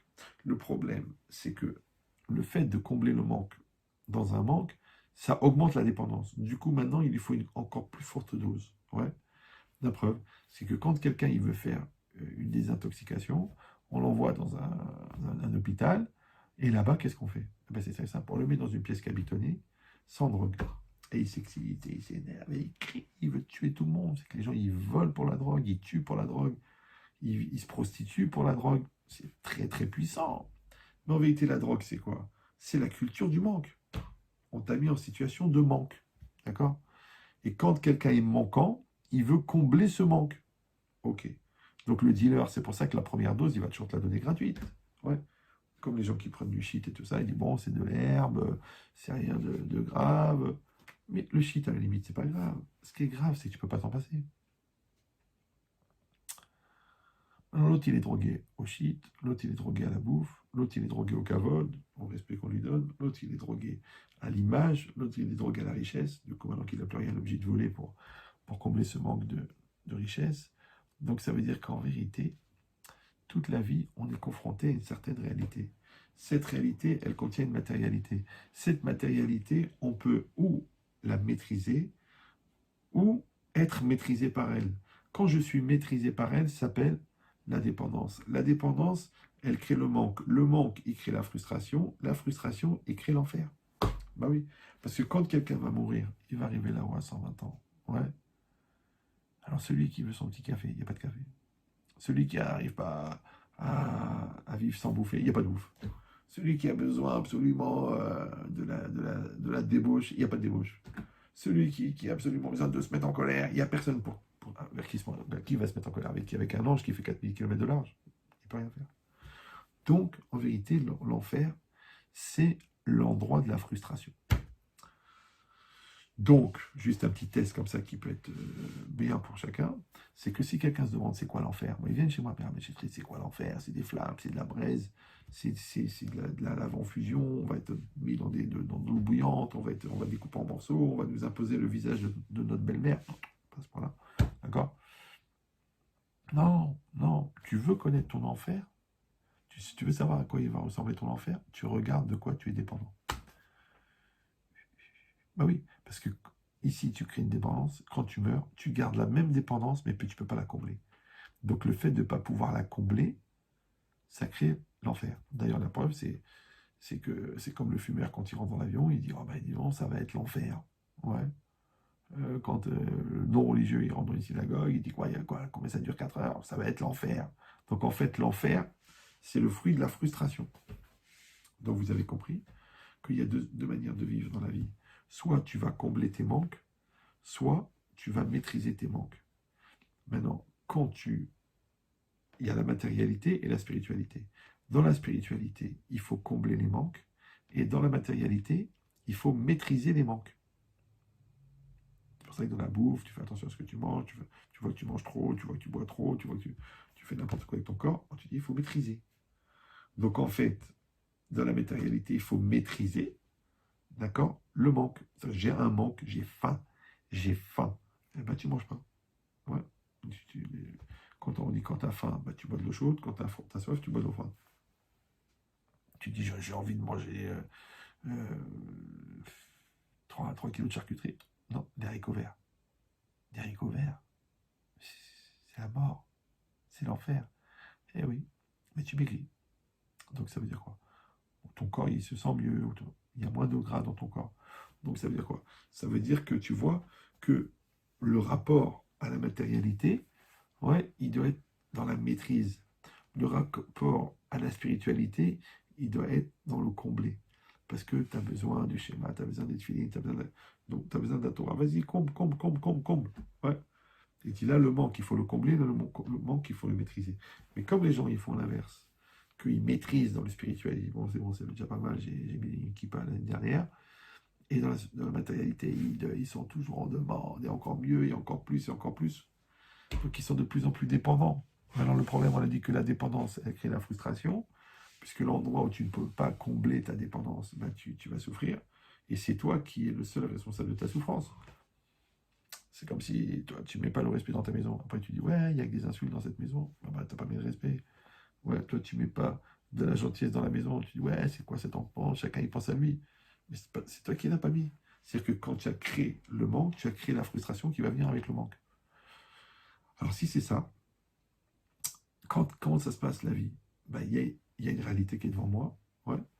Cette réalité, elle crée chez moi une impulsion. D'accord? Comme la vache, elle voit l'herbe, elle voit l'herbe. Elle a envie de l'herbe, elle mange l'herbe. La différence normalement entre l'homme et la vache, c'est que l'homme, il voit la réalité, il réfléchit, il décide s'il fait ou il ne fait pas. D'accord? Donc, chez l'animal, l'impulsion n'est pas maîtrisée. Chez l'homme, la réflexion, elle maîtrise l'impulsion. Voilà. Alors, comment elle s'appelle l'impulsion? Elle s'appelle la voix intérieure qui me dit vas-y. Ce qu'on appelle vulgairement le Yetzer Hara. L'autre, il appelle ça une tendance. L'autre, il appelle ça une essence négative. L'autre, il appelle ça la zone d'ombre. Ouais, chez Freud. Donc chacun, il donne une qualification, un qualificatif à quelque chose à l'intérieur de moi qui n'est pas moi et qui est plus fort que moi. Maintenant, si moi, je suis pris en main par cette impulsion, je suis plus maître de moi-même. Voilà, voilà, voilà. Dans le Kriyat Shema, chaque mitzvah, il a Yetzirah. D'accord? Et le Yetzirah de la mitzvah, tu le vois par rapport au sens de la mitzvah. Comme la mitzvah de la Hamida, par exemple de la prière, c'est la concentration. D'accord? C'est marqué pour le servir de tout votre cœur. Et bien la mitzvah, c'est de se concentrer. Donc le Yetzirah, c'est de se déconcentrer. La mitzvah dans le Shalom Bayit, c'est de faire un dans le couple. Donc le Yetzirah, c'est de faire deux. D'accord? Je sais pas moi, la mitzvah avec l'enfant, c'est la patience. Donc, l'Yetzirah, c'est la colère. Dans le travail, la mitzvah, c'est l'honnêteté. Donc, l'Yetzirah, c'est la malhonnêteté. Donc, ça veut dire que chaque mitzvah, elle a son Yetzirah qui correspond. Maintenant, la mitzvah de Kriyat Shema, c'est de lire doucement, de prononcer chaque mot. Donc, le Yetzirah, c'est de lire vite, en sautant les mots, en avalant les mots, en mélangeant les mots. Maintenant, quand moi, je vais être devant le Kriyat Shema, il est devant moi, ce schéma. Et je le connais par cœur, parce que je le fais depuis que j'ai l'âge de 7 ans. Ouais. Et depuis la bar mitzvah, je le fais minimum 2 fois ou 3 fois par jour. Donc malheureusement, qu'est-ce que je vais faire? Je vais le dire par cœur. Et je vais le dire trop vite. Et je vais dire les mots à la place d'un autre. Et je vais coller les mots. Ouais. Et je vais déformer les mots. Donc quand je vais faire attention de tirer, de tenir chez moi, de bien faire attention de prononcer chaque lettre. Maintenant, je maîtrise une volonté de faire vite et de me débarrasser, d'accord? Donc j'ai cassé chez moi l'impulsion. Or, cette impulsion-là, on a dit que c'est l'Yetzirah.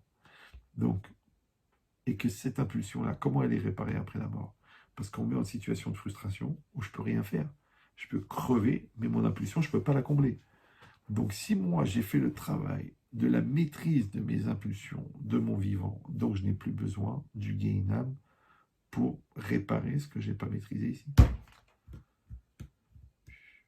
Bon, je sais que vous avez envie d'applaudir, mais c'est très très important. Ça veut dire qu'en fait, en même temps que en accomplissant la mitzvah, en me sanctifiant, je crée mon monde futur.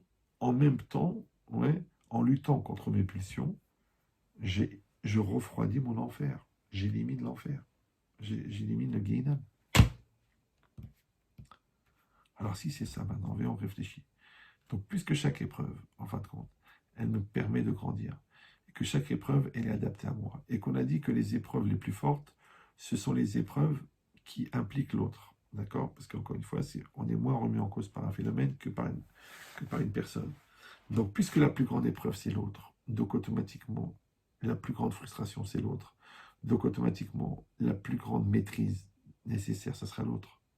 Maintenant, si moi, je maîtrise dans le rapport que j'ai avec l'autre, ma négation, et je maîtrise ma colère, et je maîtrise mon côté méchant, et je maîtrise mon côté malhonnête. Donc en vérité, je suis en train de travailler sur la maîtrise de ce qui me rend tordu. Donc je maîtrise mon Yetzirah. Et comme je maîtrise mon Yetzirah, automatiquement, je deviens tzaddik. Et quand je deviens tzaddik, automatiquement, Hachem, il va me juger du bon côté. Donc on avait dit, mais qu'est-ce que c'est cette Gemara qui dit que de la même manière que tu m'as jugé du bon côté, Hachem va te juger du bon côté. Ouais. Quand c'est marqué Adan et Travero les Kavzechut, celui qui juge son ami du bon côté, Danin Oto, c'est-à-dire on le juge du ciel du bon côté. On avait demandé, mais quel rapport? Ça, c'est le rapport que j'ai avec Hachem. J'ai fait les mitzvot, j'ai fait des averot. Ça, c'est le rapport que j'ai avec l'autre. Comment on peut mélanger les comptes? Ouais. Que parce que je me suis conduit bien avec mon ami, Hachem, il va me faire du bien. Non, c'est parce que la plus grande épreuve, c'est l'autre. Donc, quand je fais un travail d'être positif, malgré que j'ai envie d'être négatif, automatiquement, j'ai cassé chez moi l'impulsion de négation. Comme j'ai cassé chez moi, j'ai tué le rachat qui est en moi. Quand j'ai tué le rachat, le bon Dieu, qu'est-ce qu'il fait? Il voit un tzaddik devant lui, donc il va me juger du bon côté. Donc, vous avez compris que ce n'est pas un principe de mida keneged mida, comme toi tu fais avec Dieu, Dieu fait avec toi. Non, c'est un process d'évolution. C'est-à-dire que l'autre, en fin de compte, il devient mon programme de travail sur moi-même. Il devient mon process pour devenir meilleur. Il devient une opportunité Maintenant, quand moi, je vais avoir une situation ambiguë, quand je vais avoir quelqu'un qui m'énerve, ou quand je vais avoir un truc qui ne me plaît pas, en vérité, c'est une opportunité de devenir meilleur. Parce que le bout de bois, ouais, il n'a pas envie de se faire limer. Ouais, il n'a pas envie de recevoir le papier de verre. Mais pourtant, la lime et le papier de verre, ils rendent le bout de bois lisse. Ils le rendent un bout de bois de valeur, un bout de bois de qualité. Donc si moi, je suis prêt, je veux devenir une personne de qualité, il faut que j'accepte les coups de lime de la vie, et les coups de rabot, et les coups de papier de verre, qui vont me polir et qui vont me rendre une personne de valeur. Il dit, ben, la personne en face de moi, elle a ce pouvoir. Ouais. Et ça veut dire que je dois chercher le tov. Et c'est ça le tov. Ouais. C'est ça les caves de route, de voir le bon côté. Ça veut dire quoi? Ça veut dire que j'ai la émouna, que tout ce qu'Hachem m'envoie s'est adapté à moi. Et moi, je dois prendre la dimension positive qui existe dans la situation. Ah, tu dis, ouais, mais c'est pas toujours positif. Hein, des fois, c'est difficile de voir le bien. Des fois, c'est. Ok, c'est comme tu veux. Parce qu'il y aura toujours du bien et du mal. D'accord? Dans le jour où tu comprends que le bien, il est pour ton bien, et que le mal, il est pour ton bien, du coup, le mal devient du bien. Mais pour que tu puisses percevoir le bien qu'il y a dans le mal, il faut que tu le juges du bon côté. Voilà. Alors toi, déjà, le bien, tu le juges du mauvais côté. Parce que tu dis, ouais, il va y avoir une embrouille par derrière. Et le mal, tu le juges du mauvais côté. Parce que tu dis, ah ben c'est mal, c'est mal. Je vais être content du mal qui m'arrive. C'est ça ton problème. C'est ça ton problème. C'est que c'est le contraire. Maintenant, puisqu'on a dit que le plus grand entraînement, c'est l'autre, donc quand tu vas avoir une épreuve avec l'autre, toi, encore une fois, ça ne remet pas en cause que tu gardes ta dignité, que tu ne te laisses pas faire, que tu ne te laisses pas marcher sur les pieds, que s'il y a une embrouille, s'il y a une escroquerie, tu vas au bedding, tu vas au jugement, tu fais ce qu'il faut, que s'il doit rembourser, il n'y a pas de problème. Mais toi, à l'intérieur de toi-même, ouais, tu ne dois pas être troublé par ça. Tu ne dois pas rentrer dans la haine. Tu ne dois pas rentrer dans la rancune ou dans la vengeance. Tu dois garder ta sérénité intérieure et dire les choses, elles vont se faire petit à petit. Lui, il va crever parce qu'il ne veut pas rendre d'argent, qu'il s'étouffe avec. Et moi, je vais continuer à vivre ma vie tranquillement. Moi, je vais aller au Gan Eden, lui, il va mourir, lui, il va être maudit, et moi, je vais être bien. La vie, elle continue, tout va bien. De toute façon, le soleil brille. Donc, ça veut dire quoi? Ça veut dire que j'accepte et je me mets en situation, a priori, d'accord, de voir le bien. Alors, dans les petites choses, d'accord, t'appelles quelqu'un, il répond pas. Ouais. Eh ben, tu t'énerves, tu dis, ouais, je comprends pas, je l'appelle, puis réfléchis, peut-être qu'il est occupé, peut-être qu'il est en réunion, peut-être qu'il est en train de s'étouffer, peut-être qu'il est aux toilettes. Juge du bon côté, d'accord? De la même manière, les enfants, tu les appelles 3 fois, ils répondent pas. Mais tu sais pourquoi? Parce que les 2 premières fois, ils t'ont pas entendu. C'est la troisième qui t'ont entendu. Donc, pour eux, il y a que c'est la première fois, la troisième.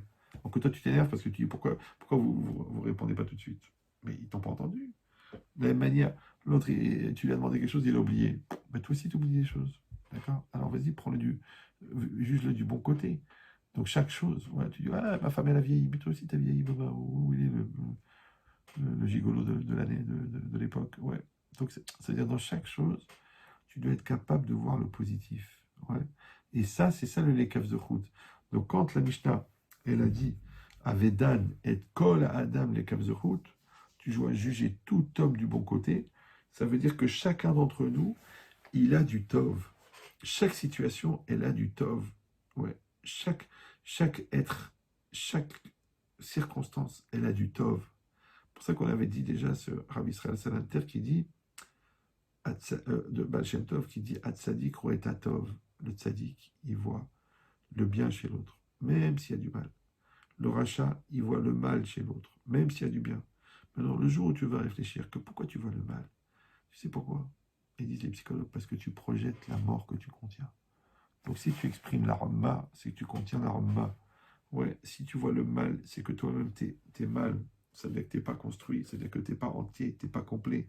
Donc au lieu de t'évertuer à essayer de légitimer pourquoi est-ce que tu as jugé du mauvais côté, tu ferais mieux de faire ton auto-analyse et de dire quand même, ouais, j'ai jugé du mauvais côté, ça veut dire que je dois avoir un côté tordu, ça veut dire que je dois un côté méchant, j'ai un côté... De toute façon, les choses, elles vont s'arranger, les choses, elles vont passer, les choses, elles vont s'améliorer. Alors pourquoi, entre-temps, j'ai pourri l'atmosphère? Il dit, ça veut dire que le travail, il est là. Le Avedan et Kol Adam, les Kavzerhout, juge tout homme. Maintenant, quand on dit cette notion de tout homme, ouais, ça ressemble aussi à Ezeu Chacham Alomed Mikol Adam, qui est le sage, celui qui apprend de tout homme. Alors j'avais dit, mais alors à ce moment-là, il n'existe pas le sage. Ah oui, parce qu'il y a 7 milliards de personnes dans le monde. Si on dit que le sage, c'est celui qui apprend de tout homme, alors moi, il y a des gens que je rencontrerai jamais dans ma vie, donc je ne pourrai jamais être sage, puisque je n'ai pas appris de tous les humains, de tout le monde, de tout homme. Non, la réponse, elle est simple. C'est que tout homme, ça veut dire toute personne qui va rentrer dans ma sphère et qu'Hachem va m'envoyer pour que je tire une leçon. Alors moi, je dois avoir la sensibilité de dire, tu vois, de cet enfant-là, j'ai compris ça. De ce vieux-là, j'ai compris ça. De ce jeune-là, j'ai compris ça. De ce juif, j'ai compris ça. De ce non-juif, j'ai compris ça. Est-ce que tu es prêt à apprendre? Maintenant, apprendre, ça veut dire tirer, prendre, ouais, le positif qu'il y a dans la situation. Maintenant, d'un grand fumeur, tu as appris qu'il ne faut pas fumer. D'accord? D'un grand coléreux, tu as appris les dangers de la colère. Tu as vu comment il a divorcé, non? Ouais. Donc, tu as vu ces enfants, comment ils sont traumatisés. Donc, ça veut dire quoi? Ça veut dire que je vais tirer le positif de chaque situation. Mais encore une fois, positif, ça ne veut pas forcément dire ce qui me fait plaisir. Ça ne veut pas forcément dire ce que j'apprécie. Le positif, ça veut dire ce qui me fait grandir, ce qui me fait évoluer. Alors, juger les caves de route, ouais, Koladam, ça veut dire que je vais tirer le profit de mes rencontres. Et je vais tirer le profit des circonstances. Et je vais tirer le profit de, des choses que je vais vivre. Mais des fois, encore une fois, c'est des choses qui me font du bien, et des fois, c'est des choses qui me font du mal, et des fois, des choses qui me dérangent. Mais c'est pas grave, parce que je sais que chaque chose est pour le bien. De la même manière que le gars qui s'est cassé la jambe, quand il passe en rééducation, le kiné, il dit, vous savez, vous allez souffrir, mais on va vous rendre une jambe droite. Le gars, il dit, oh non, j'ai pas envie de souffrir. Eh bien, toute sa vie, il va boiter. Eh bien, le bon Dieu, il fait ça. Il nous propose du bien. Et nous, quand il fait du mal, il nous propose une situation pour récupérer ce mal, pour en faire un bien. Donc, et ça s'appelle la rééducation. Maintenant, si tu souffres de la rééducation, c'est parce que tu n'as pas donné le sens à ce qui t'arrive. Mais si tu avais vu positivement, même le mal, tu lui aurais donné un sens, il serait devenu du bien. Parce que vous avez compris maintenant que le mal, c'est ce qui n'a pas de sens, c'est ce qui n'a pas d'objectif, c'est ce qui n'est pas constructif. Et le bien, c'est ce qui a du sens et ce qui est constructif. Or, le sens en hébreu s'appelle ta'am. Et ta'am, ça veut dire aussi le goût. Donc les gens qui perdent le goût de la vie, c'est souvent les gens qui n'ont plus de raison de vivre. Et la raison, c'est le cerveau. Donc il faut faire fonctionner le cerveau toujours selon la raison. Et en même temps, c'est ça qui donne du goût à ce que tu vis. Voilà. On souhaite, Bizat Hashem, que ce cours soit un mérite pour la dédier pour Guy David Ben Benyamin, et aussi pour Lucienne Myriam Bat Simcha Allegrin, qu'Hachem élève leur Neshamot parmi les tzadikim d'Israël. Je me permets de rajouter mon père, Abraham Shimon Ben Simcha, et aussi Eliaou Ben Aïcha, Israël Ben Aïcha, et le Rav Ramou qui vient de nous quitter, le Rav Ben Ayon, Saadia qui vient de nous quitter, de Marseille aussi, et toutes les personnes que nous avons perdues malheureusement pendant cette Magefa, pendant cette épreuve, cette épidémie. On leur souhaite à tous que leur Neshama soit élevé parmi les tzadikim d'Israël, et aussi on demande une réfoua chez les mains pour tous les malades, pour que Bezrat Hashem on n'entende que des bonnes nouvelles, et en particulier pour le Rav Yirya Ben Aïcha Teboul. On demande aussi pour Nissim Ben Messaouda. On demande aussi pour André David Ben Chana et pour tous les malades d'Israël. Merci à vous tous d'avoir suivi ce cours. Dans 1 heure à peu près, ce cours il sera sur ma chaîne YouTube Ben Chetrit Yirya. Et il sera aussi sur l'application iPhone, et il sera aussi qui s'appellera Ben Chetrit. Il sera aussi sur Spotify en audio. Enfin, il sera partout. Voilà. Si le cours vous a intéressé, si vous a fait plaisir, eh ben, essayez de le diffuser autour de vous. Et je vous donne le mérite de toutes ces mitzvot qui vont ressortir Bezrat Hashem, de l'écoute de ce cours, et des personnes qui vont, que grâce à vous, ils vont pouvoir évoluer. Parce qu'aujourd'hui, le principe, ça n'est pas simplement de diffuser la Torah, c'est réellement d'éduquer la génération, et chacun autour de lui, il peut faire ce travail, parce que moi, peut-être, j'ai pas accès à certaines personnes qui sont pas trop dans la religion, qui sont pas trop investis, ou qui sont pas l'occasion d'écouter, mais vous les côtoyez, vous les voyez, c'est rien, vous leur transmettez le lien, vous leur transmettez l'adresse. Internet, vous leur transmettez le nom du cours et que Bezrat Hashem, par votre mérite, eh ben, il puisse évoluer et que ça vous apporte à vous aussi santé, protection, nachat, simcha, joie, une parnassa facile et que une hatzlacha dans le chinour, dans l'éducation des enfants, que vous trouviez des mots pour chaque enfant, pour que Bezrat Hashem, on puisse accueillir le Mashiach avec fierté. À bientôt et merci à vous tous.